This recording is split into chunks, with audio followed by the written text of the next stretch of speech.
Nata 1761. Galit na galit si Christian, at sumigaw siya, "Katapusan mo na."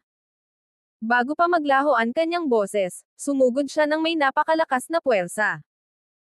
Naipon ang malakas na spiritual energy sa kanyang palad habang pinupuntirya niya si Sebastian gamit ang mapangwasak na atakeng ito. Nagulat ang mga tao sa paligid. Kumilos na si Christian. Wala nang pag-asa si Sebastian ngayon. Wala na to. Katapusan na ni Sebastian. Ngunit noong tatama na ang atake ni Christian, agad na kumilos si Sebastian. Lumiwanag ang Harmony Blade nang itulak niya ito paarap ng may pambihirang bilis. Pangalawang umatake ang espada ni Sebastian ngunit nauna itong tumama, at mas mabilis ito kaysa sa kayang sundan ng mga mata ng isang tao. Hindi nagkaroon ng oras si Christian na umiwas bago tumagos ang espada sa kanyang dibdib. Natahimik ang buong paligid. Nakatitig ang lahat, nanlalaki ang mga mata at nakanganga. Hindi sila makapaniwala sa nasaksihan nila. Paano? Paano nangyari to? Napabagsak si Christian sa isang atake lang. Gaano ba talaga kalakas si Sebastian? Sa sobrang takot ni Mike ay bumagsak siya sa lupa, at namutla ang kanyang mukha. Sabi niya, pinatay niya si Christian sa isang atake lang. Pusta ko pati ang top 10 inner disciples ay hindi yun magagawa ng ganito kadali. Kinilabutan siya nang maisip niya iyon at naparalisa siya sa takot. Sebastian, pakiusap. Maawa ka sakin. Hindi na ako uulit. Pakiusap, pakawalan mo ako. Nang dinig ang kanyang boses habang tumutulo ang mga luha at sipon pababa sa kanyang mukha. Naglaho ang lahat ng kay-abangan na mayroon siya noon. Agad na nagsalita si Freddy, "Sebastian, siguro mas mabuting huwag mo siyang patayin. Posibleng magdulot ng maraming problema ang pagpatay sa kanya." Kumislap ang malamig na determinasyon sa mga mata ni Sebastian. Masyadong marami ang dinulot niyang kapahamakan at paulit-ulit niya akong ginalit. Hindi ko siya hahayaang mabuhay. Pagkatapos nun, muli niyang winasiwas ang kanyang Harmony Blade. Tumagos ang talam nito sa puso ni Mike. Nanlaki ang mga mata ni Mike sa gulat habang nanlupaypay ang kanyang katawan. Nanigas sa takot at pagkagulat ang kanyang mukha. Nabasag ang katahimikan ng umalangaw-ngaw ang mga boses, may natakot, may natuwa, at ang iba naman ay napaisip ng malalim. Ang ilan sa mga disipulo na dating sunod sa urine kay Mike ay nanginginig sa kinatatayuan nila ngayon habang namumutla ang kanilang mga mukha. Alam nila na posibleng nagalit si Sebastian sa mga ginawa nila noon, at binalot sila ng takot. Sa loob-loob nila, nag-iisipan na nilang maigi kung paano sila mag-iingat simula ngayon at sinusubukan nilang alamin kung paano sila mabubuhay sa Alpha Sect pagkatapos ng nangyari. Si Sebastian. Wala siyang awa. Pinatay din niya si Mike. Kailangan nating lumayo sa kanya. Sabi ng isang disipulo habang nanginginig ang kanyang boses. Nanlaki ang mga mata niya sa takot habang kinakausap niya ang tao sa tabi niya. Oo nga. Kapag nagalit natin siya sa anumang paraan, mabuti pang humingi tayo agad ng tawad. Kung hindi, baka susunod na tayo. Pinunasan ng isa pang disipulo ang malamig na pawis sa kanyang mga kilay. Sa kabaligtaran, ang mga matagal ng kinamumuhian si Mike ay hindi mapigil ang makaramdam ng kasiyahan. Patay na ang salarin na si Mike. Ito ay tagumpay para sa katarungan. Nagbigay ng pabor si Sebastian sa ating lahat. Sigaw ng isang disipulo, hindi may tatago ang kanyang kasiyahan. Pero malalim na ang problema ni Sebastian ngayon. Sa pagkamatay ni na Christian at Mike, hindi ito palalampasan ng mga nakatatandang miyembro ng inner sect. Ang noo ng isa pang disipulo ay naguguluhan sa pag-aalala. Tumingin si Sebastian sa walang buhay na katawan ni Mike. Nagbuga siya ng malamig na hininga at lumingon upang umalis. Kabanata 1762. Maya-maya, isang matigas na boses ang umabot, "Tumigil ka dyan. Sebastian, paano mo nagawa ang pumatay ng kapwa-disipulo? Sumama ka sa akin sa silid ng pagpapatupad para sa hatol." Si Theron Castellan, ang deputy head ng Enforcement Hall, ay pumasok ng mayabang kasama ang isang grupo ng mga disipulo ng enforcement. Nagmukhang masungit si Sebastian at sinabi ng walang takot, Ginoong Castellan, si Mike ay isang pasaway na gumawa ng maraming masasamang gawa at paulit-ulit na nanggugulo sa akin. Pinatay ko siya upang protektahan ang reputasyon ng sekta. Si Theron ay humalaklak. Akala mo ba kaya mong gawin ang lahat ng gusto mo? Pumatay ka ng tao, at may mga batas ang sekta. Akala mo ba basta-basta na lang ang lahat? Agmadaling lumapit si Sheena at tinakpan si Sebastian gamit ang kanyang mga braso.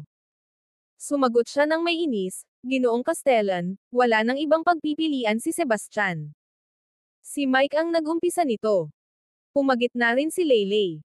Ginoong Castellan, ang usaping ito ay nangangailangan ng masusing investigasyon.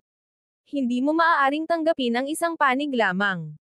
Ngunit hindi nagpatinag si Theron at mariing sinabi, tumabi ka. Si Sebastian ay sasama sa akin sa enforcement hall walang exception. Maingat na hinayla ni Sebastian si Sheena sa likod niya. Ang kanyang tingin ay nakatuon kay Theron, at sinabi niya, sige. Sasama ako sa iyo. Pero nagtitiwala ako na makikita ng sekta ang katotohanan at bibigyan ako ng katarungan. Ang mukha ni Sheena ay puno pa rin ng pag-aalala. Sebastian, ano ang gagawin natin ngayon? Pinatibay niya ang loob niya, huwag kang mag-alala. Ayos lang ako. Kayo ni Leylay na ang mauna. Tumanggo si Leylay ng may sinseridad. Mag-ingat ka, Sebastian. Kinala ni Sebastian siya sa isang bahagyang pagtango bago sumunod kay Theron at sa mga disipulo ng pagpapatupad patungo sa bulwagan ng pagpapatupad. Sa loob ng bulwagan, ang hangin ay puno ng tensyon. Ang pinuno ng enforcement hall, si Emmanuel Gazmay, ay nakaupo sa kanyang mataas na upuan, at ang kanyang ekspresyon ay seryoso habang tinitingnan niya si Sebastian. Lumapit si Theron at nagbigay galang.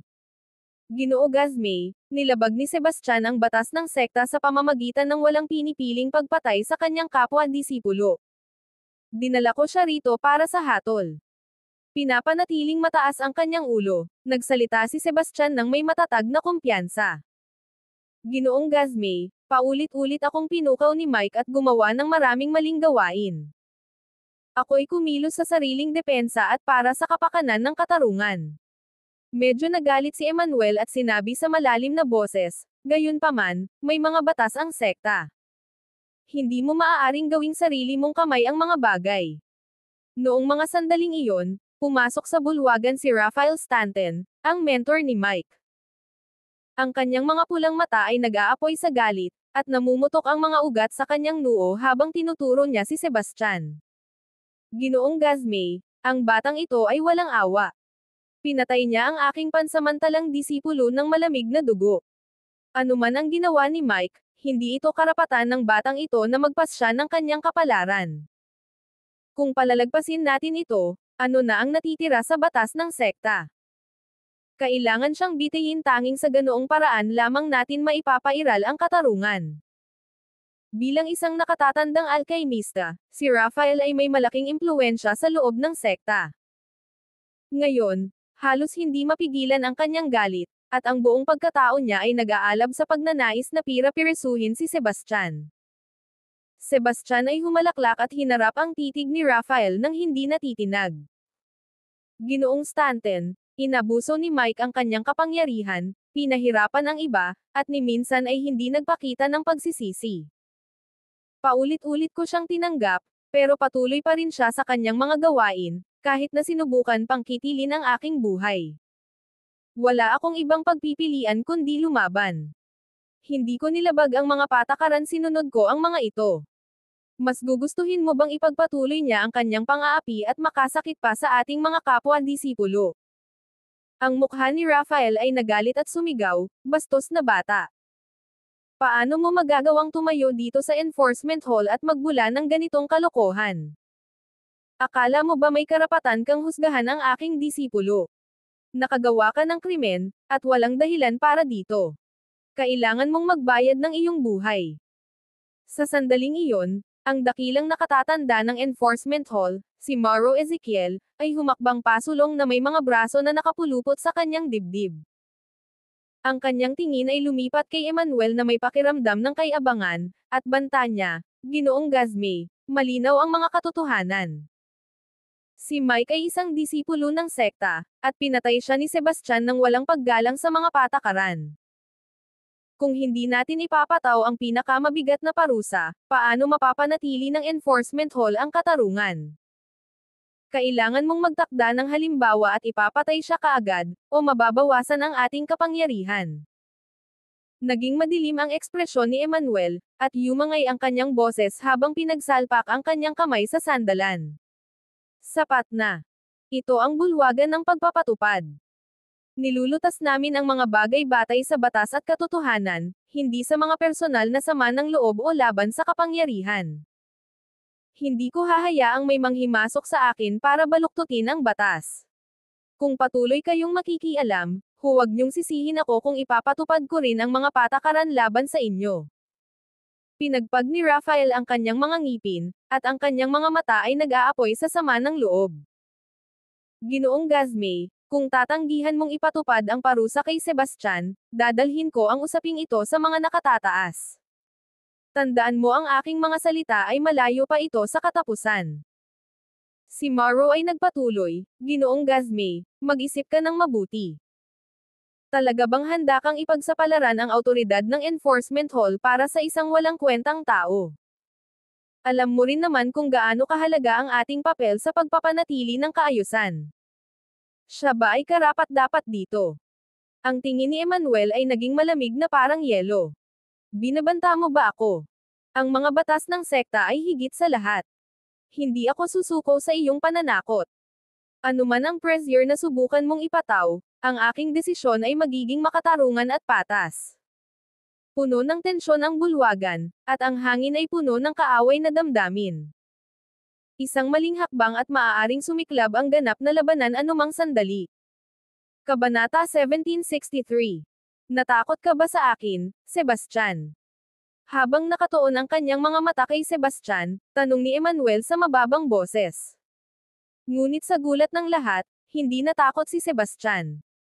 Kahit ang mga matatandang nasa mid to late stage ng transformative deity realm ay kinabahan sa nakabibinging aura ni Emmanuel, si Sebastian ay nanatiling hindi natitinag.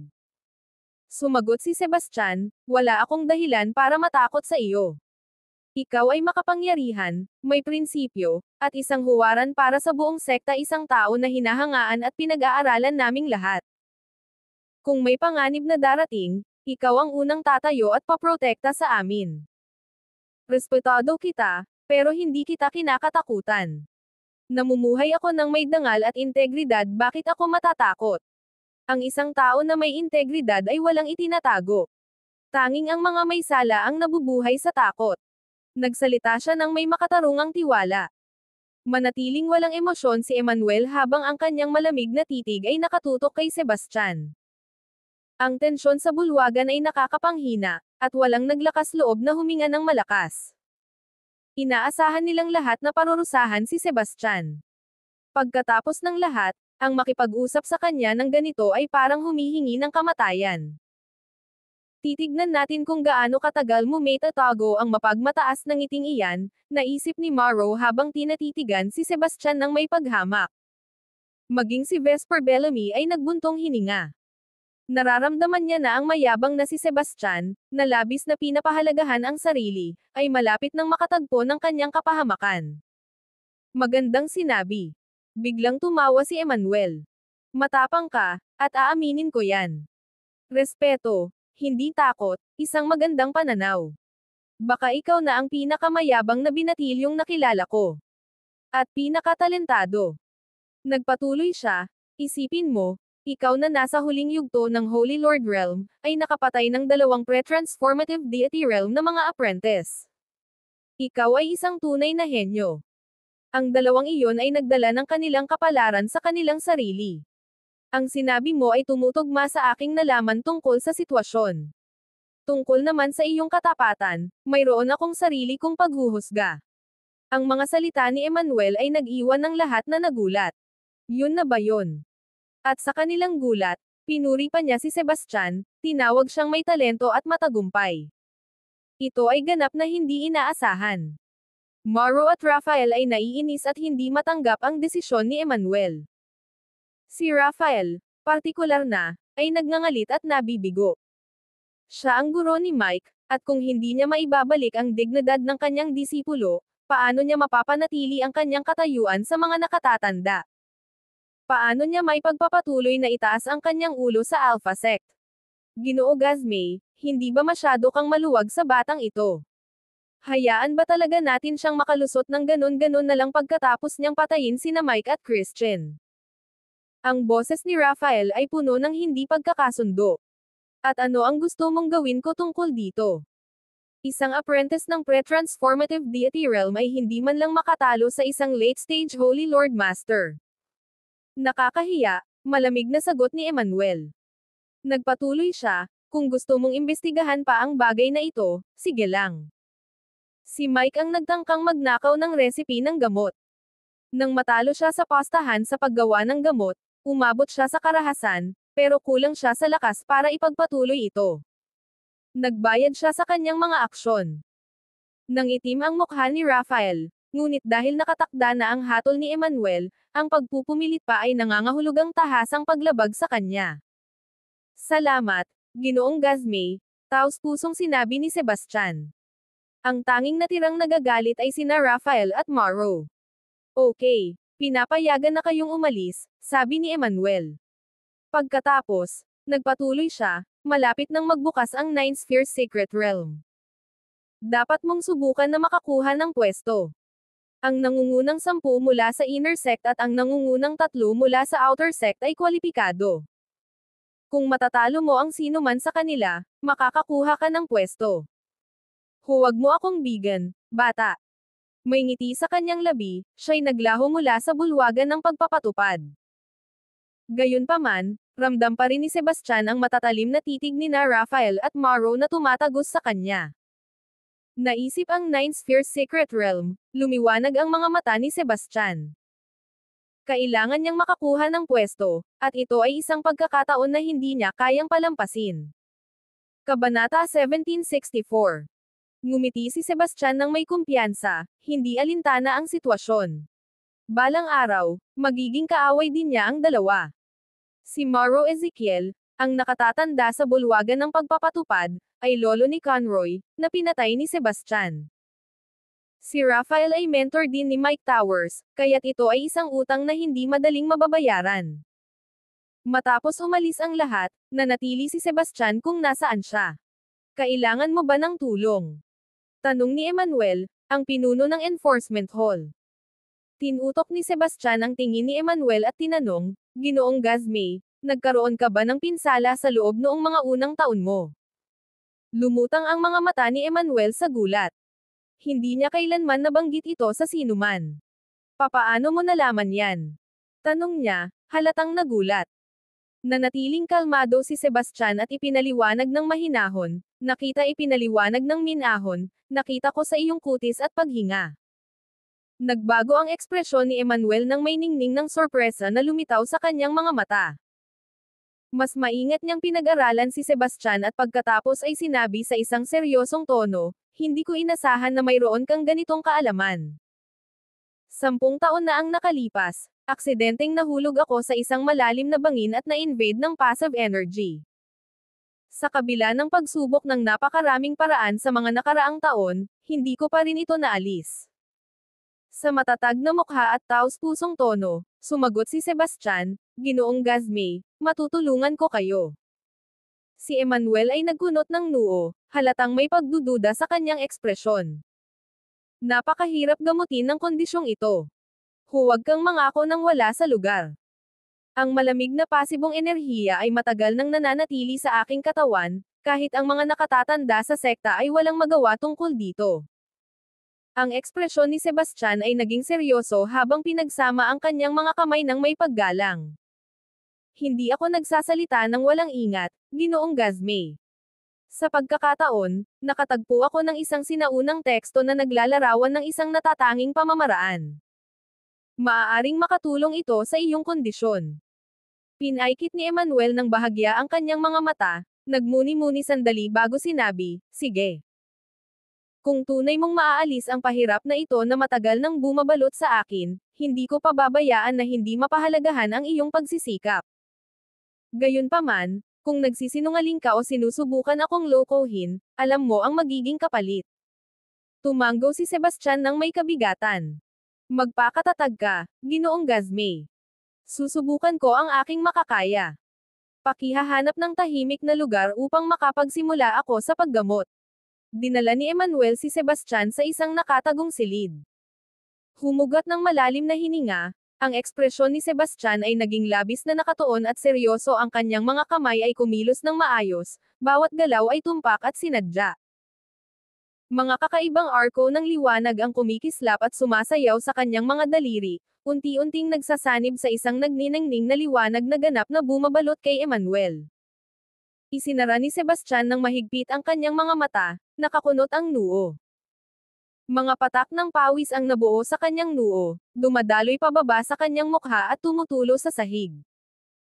Ang kutis ni Emmanuel ay nagbago mula sa mapatla hanggang sa namumula habang ang kanyang katawan ay nanginginig ng hindi niya namamalayan, malinaw na nagdurusa ng matinding sakit.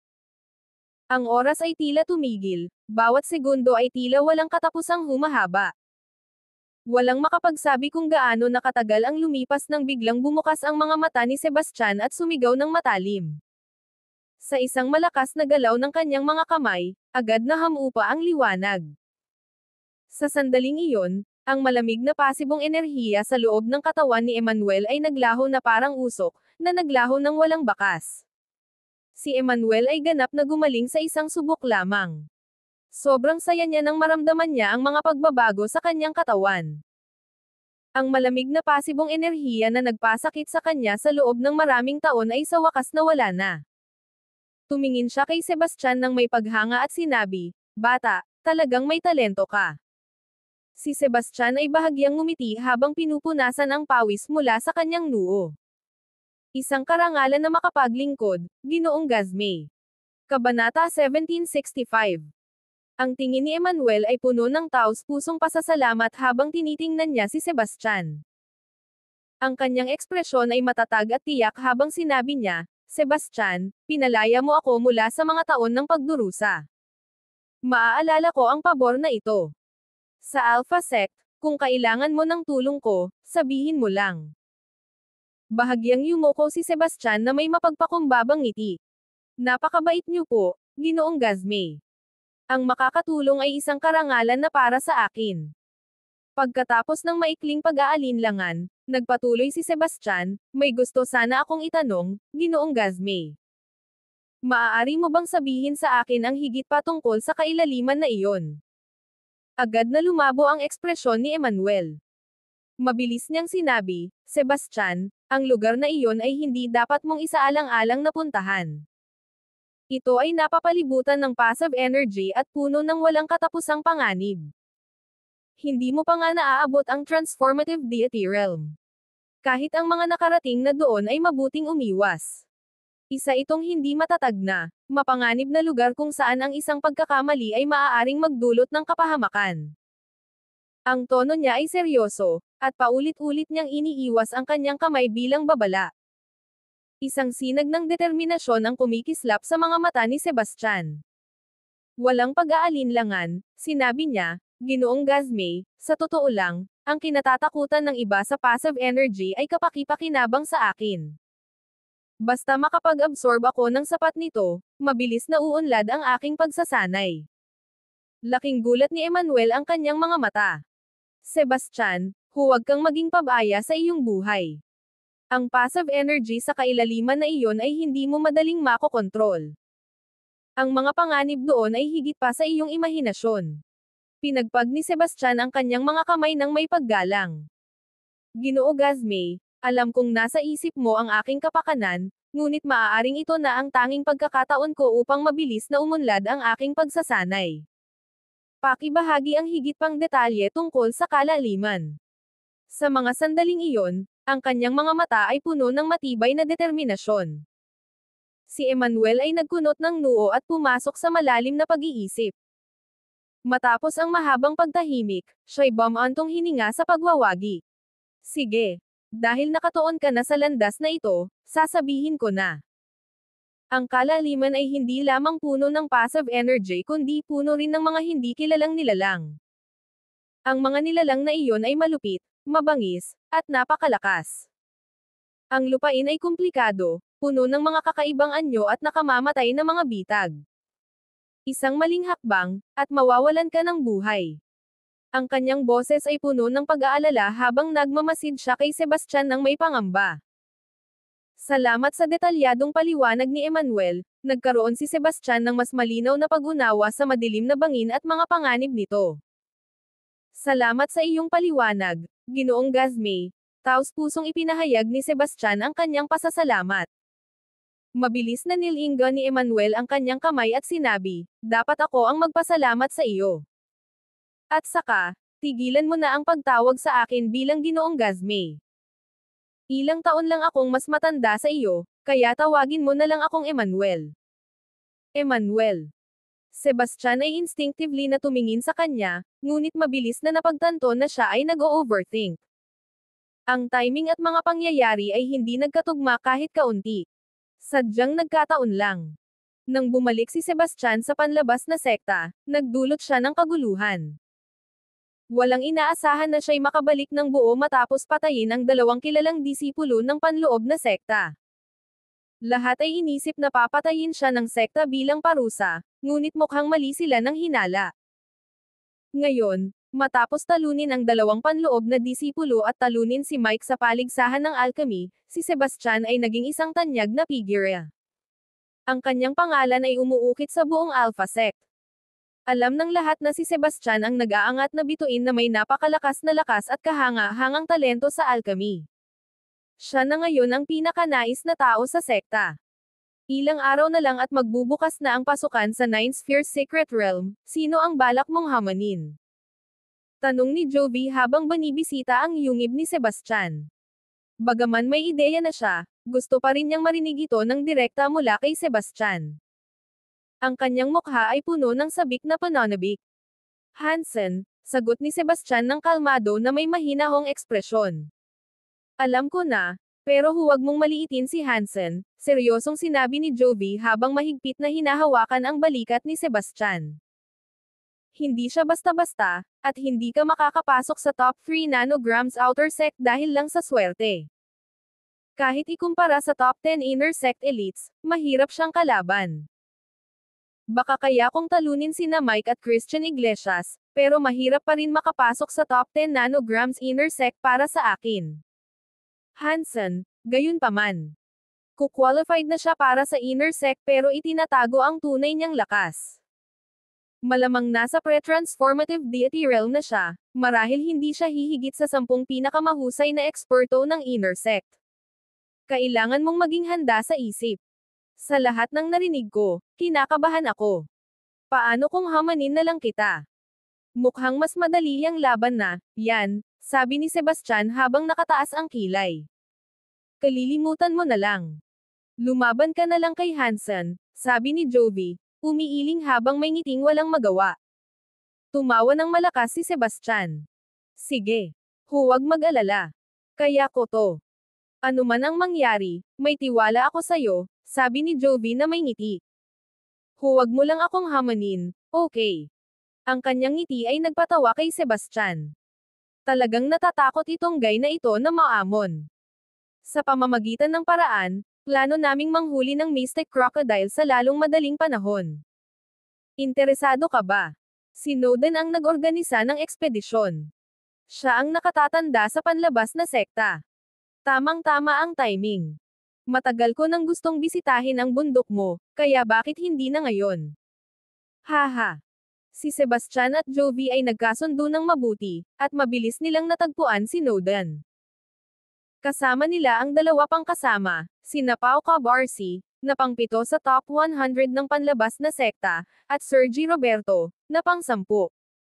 Pareho silang mga Holy Lord Masters sa huling yugto ng Pinnacle Stage at hindi dapat baliwalain. Si Jovi ay nasa pre-transformative deity realm, habang ang lakas ni Snowden ay misteryoso at hindi matukoy.